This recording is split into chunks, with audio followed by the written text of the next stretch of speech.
Hi, here's the second video of our um, how to use these flexible learning spaces more effectively, some ideas about how to use these effective flexible learning spaces more effectively. Common practices and understandings. This is between you and your co-teacher or supporting your partner. Very, very important that trust. All the research has sort of talked about this trust between the two partners or the two co-teachers is extremely important. So let's have a look at this scenario, um, and maybe you could relate to this, um, and what's happening in this, and think about what would the implications of this situation, both short term and long term, be. Here you've got a mum saying no to candy, and the kid having a bit of a hissy fit, and dad saying, "Oh, yep, we won't have candy. We'll go out for pizza instead." Um, and whether you can relate to this or not, here are some questions. How would this make the mother feel? If you were the mother, how would that make you feel? Do you think children are good at playing one parent off against another parent? And maybe take a little bit of time as a faculty, or whether you're doing this by yourself, to just stop this little recording and write some situations where you think this could occur, and how it would make you feel if you were the mum, and how it would make you feel if you were the dad. Maybe some ways that this doesn't happen, because that's what we're really looking at. So maybe stop the video for a bit, write some ideas about this.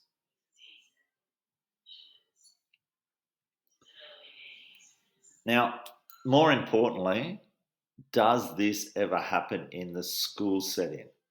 Because this is what we're talking about. We're talking about two people in the classroom together with 60 kids, and we want there to be support in that classroom. So, does it ever happen in the school setting? These are some of the scenarios where I've heard it happen.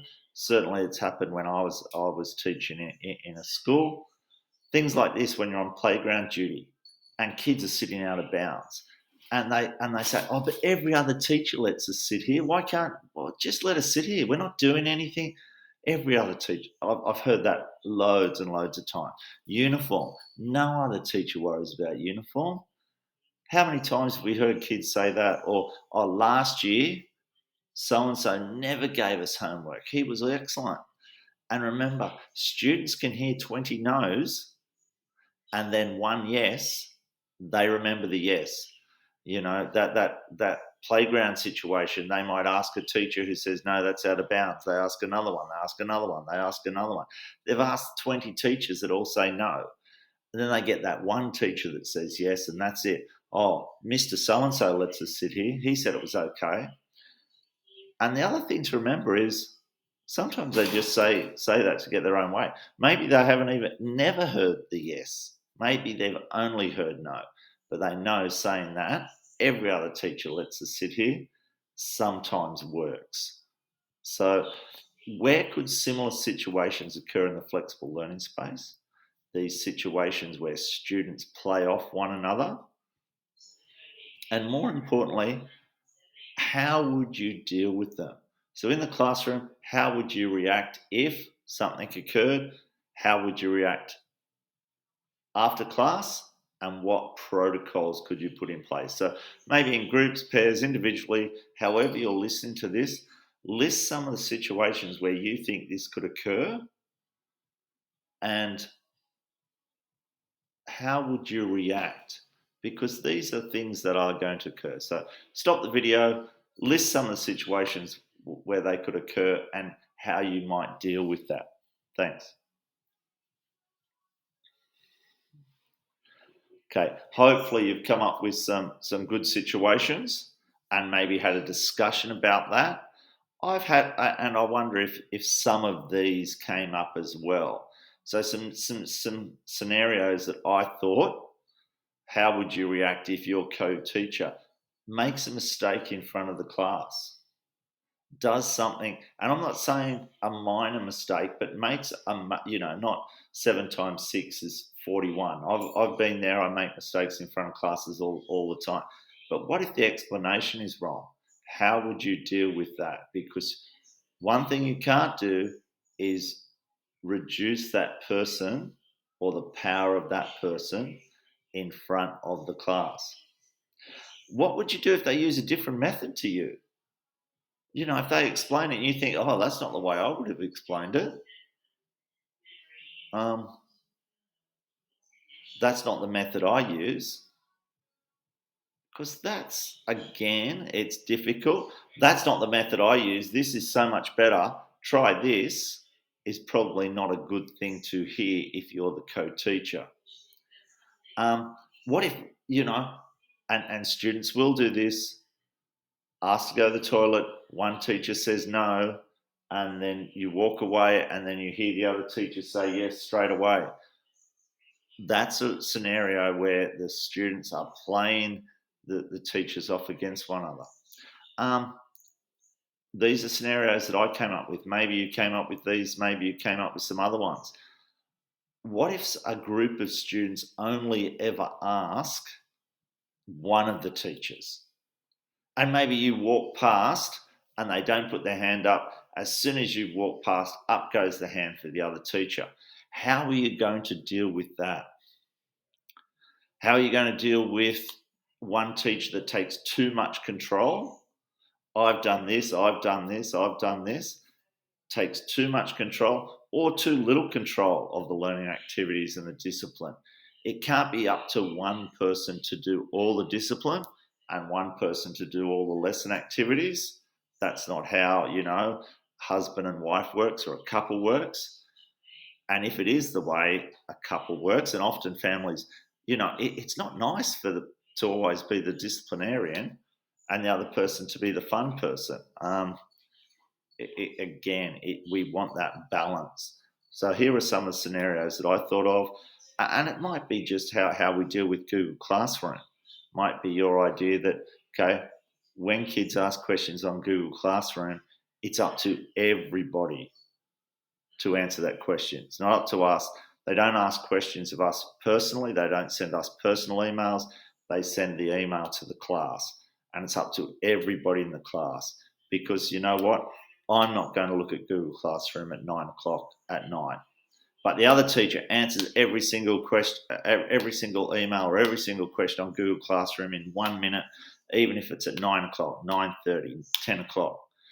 That's setting up an expectation. So here are some scenarios. Hopefully you've come up with more. And the important thing is, how would you react? Not listing them. Listing them is the easy part, but how would you react? And hopefully, by thinking about them now when you're calm, you'll be better able to react. Because most of these will happen, probably, I would think. And probably the ones that you've come up with will happen as well. So if we can talk about them now, discuss them now, have a think about how you would react, we hopefully will be better prepared when it does happen in that classroom in front of students. So what will you have to do? Before class, you'll need to establish. These are the things you'll need to establish: discipline and classroom management, a common understanding. What does that mean? It's no point if one teacher says they have to come in, stand behind their chairs, I'm waiting for silence, and then we're saying good morning if the other teacher doesn't have that expectation. The expectations have to be the same. The lesson content. How are we going to teach? Is what are we teaching today? What are we teaching tomorrow? The lesson content before class, there needs to be that common understanding. The structure of the lesson, how's it going to operate? This is going to be the first 10 minutes. This is going to be the next 20 minutes. This is going to be another 10 minutes. This is going to be, that needs to be organised. Where is there going to be surface, deep and transfer ideas discussed? Let's get that right at the start. Okay, this is the procedure. Where is the real deep understanding going to occur as well? What are the homework expectations? because different teachers have different homework expectations. That has to be co-constructed. There has to be a little bit of give and take, because once it's constructed, once it's agreed to, it has to be stuck to, basically. Um, and in terms of the lesson of the day before class, this is the learning intentions. These are the success criteria. This will be the warm up. So this is the first 10 minutes. This is the routines at the start and the end. Here's what we're going to do. We're going to do this problem solving activity. So when we're talking to the kids, we're not giving them the answers. We're trying to prompt their understanding. This is going to be the launch, explore. Then we're going to summarize. What sort of answers are we looking for? This is the formative assessment. What are we hoping for? All of this before the class. And you'll also need to constantly evaluate, is there a balance in responsibility and power in your co-teaching pair? Because kids need to see that there is value in both teachers. There isn't a master teacher and apprentice. There is a balance between both teachers. How will you constantly grow the trust between the co-teachers? Because it's not day one we have trust and therefore it'll work out fantastic. How do we continue to grow that trust between teachers?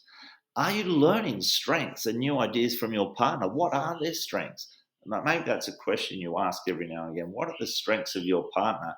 How can I take some of those strengths and incorporate it into my teaching? It's one of the great things about teaching. No one's perfect at it. We can always get better. Everybody does it differently, and we can learn from each other. It's one of the values, one of the good things about teaching in the flexible learning spaces. Really, really important. Is there too much teacher talk? We want more student talk and less teacher talk. You've got two teachers in the room now.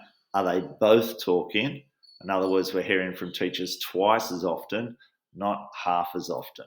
And again, that runs straight into who is doing the hard thinking in the classroom. So the teacher always doing the hard thinking, the students can just sit back, write stuff down and say, oh yeah, no, I've done all my work, I've written it all down. Are they the ones doing the hard talking, the hard thinking? Here's a link for the Trust the Heart of Co-Teaching. It's some further reading there. And here are some questions that you might, every 6 weeks or twice a term, maybe once a term. Has parity been achieved? Do students see both teachers as equal? These are just reflection questions that you and your pair might want to put down. It might start a discussion. Are we satisfied with our roles and responsibilities? As I said, if one teacher is always doing the teaching and the activities, and the other teacher's always just discipline, you might think that that's a happy marriage. But are both people satisfied with their roles? Do we communicate effectively? Can we read each other's non-verbal cues? It's about that, isn't it? Picking up those non-verbal cues that the other teacher wants to ask a question. Okay, but they're all looking at me. How can I get them to acknowledge that other teacher in the room as well? Are we sharing the resources? Do we feel our time is used productively? Do we feel our knowledge and skills are valued? These are all really nice questions. Is behaviour management shared? Are we confident of the content?